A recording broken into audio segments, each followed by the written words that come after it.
Hello दोस्तों, आज आप लोगों को बताने वाला हूं कि आपके पास अगर Vivo Y31 Pro 5G phone है, इस फ़ोन को आप अगर चालू करना चाहते हो यानी कि नया-नया फ़ोन लाए हो और चालू करना चाहते हो तो कैसे कर पाओगे? तो सबसे पहले यहाँ पे स्टार्ट लिखा होगा, इस पर आपको क्लिक कर देना है। उसके बाद यहाँ पे नेक्स्ट लिखा होगा, नेक्स्ट पे आपको क्लिक कर देना है। उसके बाद यहाँ पे आपको टिक लगा देना है।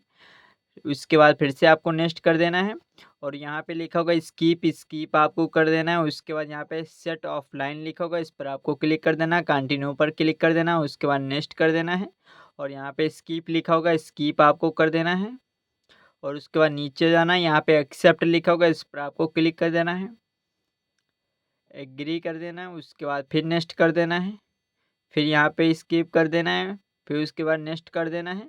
गेट स्टार्टेड लिखा होगा, इस पर आपको क्लिक कर देना है। उसके बाद आपका फ़ोन चालू हो जाएगा। जितने ऑप्शन होंगे सारे के सारे आ जाएंगे, देख सकते हो यहाँ पे आ चुके हैं। वीडियो अच्छी लगी हो तो वीडियो को लाइक एंड चैनल को सब्सक्राइब करना ना भूलें, विनीत टेक मोबाइल चैनल को।